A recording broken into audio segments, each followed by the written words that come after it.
ಎಲ್ಲರಿಗೂ ನಮಸ್ಕಾರ. ಎಲ್ಲರೂ ಹೇಗಿದ್ದೀರಿ? ಚೆನ್ನಾಗಿದ್ದೀರಾ? Welcome back to Jashvi clips cooking and vlogs. ನಾನಿವತ್ತು ಎಗ್ ಫ್ರೈ ಹೇಗೆ ಮಾಡೋದು ಅಂತ ಹೇಳಿಕೊಡ್ತೇನೆ. ಸಿಂಪಲ್ಲಾಗಿ ಒಂದು 5 ಮಿನಿಟ್ಸಲ್ಲಿ ಆಗುವಂತಹ ಎಗ್ ಫ್ರೈ ಸೈಡ್ ಡಿಶ್ ಆಗಿ ಮಾಡ್ಕೊಳ್ಬೋದು.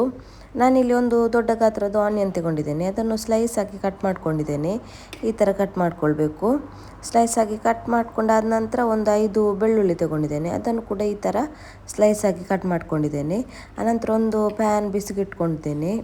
ಇದಕ್ಕೆ ತೆಂಗಿನೆಣ್ಣೆ ಹಾಕ್ಕೊಂಡಿದ್ದೇನೆ ನಾನು, ಕೊಕೊನೆಟ್ ಆಯಿಲ್. ನೀವು ಯಾವ ಎಣ್ಣೆ ಬೇಕಾದರೂ ಹಾಕ್ಕೊಳ್ಬೋದು. ಸನ್ಫ್ಲವರ್ ಆಯಿಲ್, ಯಾವ ಎಣ್ಣೆ ಅಡುಗೆಗೆ ಯೂಸ್ ಮಾಡ್ತೀರಿ ಯಾವುದನ್ನು ಹಾಕ್ಕೊಳ್ಬೋದು. ಆನಂತರ ಅದಕ್ಕೆ ನಾನು ಬೆಳ್ಳುಳ್ಳಿ ಹಾಕ್ಕೊಂಡಿದ್ದೇನೆ. ಬೆಳ್ಳುಳ್ಳಿ ಸ್ವಲ್ಪ ಬಿಸಿ ಆದ ನಂತರ ಅದಕ್ಕೆ ಸ್ಲೈಸ್ ಮಾಡಿ ಇಟ್ಕೊಂಡ ಈರುಳ್ಳಿ ಹಾಕ್ಕೊಳ್ಬೇಕು. ಈರುಳ್ಳಿ ಹಾಕ್ಕೊಂಡು ಸ್ವಲ್ಪ ಫ್ರೈ ಮಾಡ್ಕೊಳ್ಬೇಕು. ಸ್ವಲ್ಪ ಕಲರ್ ಚೇಂಜ್ ಆದ ಹಾಗೆ ಅದಕ್ಕೆ ಒಂದು ಅರ್ಧ ಟೇಬಲ್ ಸ್ಪೂನಲ್ಲಿ ನಾನು ಇಲ್ಲಿ ಚಿಲ್ಲಿ ಪೌಡರ್ ಹಾಕ್ಕೊಂಡಿದ್ದೇನೆ. ಇದು ಅಷ್ಟು ಖಾರ ಇಲ್ಲ, ಅದನ್ನು ಹಾಕ್ಕೊಂಡಿದ್ದೇನೆ. ಆನಂತರ ಸ್ವಲ್ಪ ಎಗ್ ಮಸಾಲ ಹಾಕ್ಕೊಂಡಿದ್ದೇನೆ. ತುಂಬ ಟೇಸ್ಟಿಯಾಗಿ ಬರ್ತದೆ ಇದು.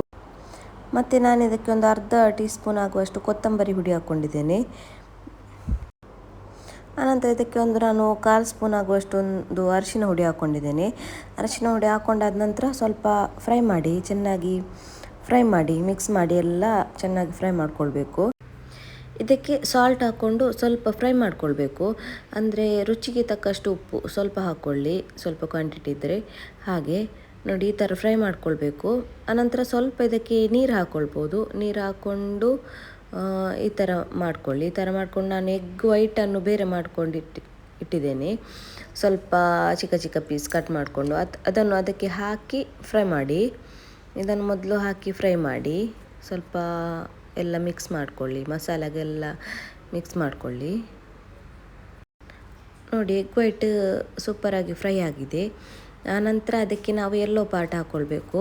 ಎಗ್ ಇದು ಯೆಲ್ಲೋ ಇದೆಯಲ್ಲ, ಅದನ್ನು ಹಾಕ್ಕೊಂಡು ಸ್ವಲ್ಪ ಫ್ರೈ ಮಾಡಿಕೊಂಡ್ರೆ ಸಾಕು, ರೆಡಿ ಆಯಿತು. ತುಂಬ ಚೆನ್ನಾಗಿ ಆಗ್ತದೆ. ಚಪಾತಿ ಮತ್ತು ದೋಸೆ ಅದರ ಜೊತೆ ಕೂಡ ತುಂಬ ಚೆನ್ನಾಗಿ ಆಗ್ತದೆ. ಆದ ನಂತರ ರೈಸಿಗೆ ಸೈಡ್ ಡಿಶ್ ಆಗಿ ಕೂಡ ಯೂಸ್ ಮಾಡ್ಬೋದು. ತುಂಬ ಚೆನ್ನಾಗಿ ಆಗ್ತದೆ. ನೀವು ಕೂಡ ಟ್ರೈ ಮಾಡಿ ಒಮ್ಮೆ. ನಿಮಗೆ ಇಷ್ಟ ಆದರೆ ಒಂದು ಲೈಕ್ ಮಾಡಿ, ಶೇರ್ ಮಾಡಿ, ಸಬ್ಸ್ಕ್ರೈಬ್ ಮಾಡಿ. Thank you for watching. ಮುಂದಿನ ಹೊಸ ವಿಡಿಯೋದೊಂದಿಗೆ ನಿಮ್ಮ ಮುಂದೆ ಬರ್ತೇವೆ. ಅಲ್ಲಿವರೆಗೂ ಬಾಯ್ ಬಾಯ್.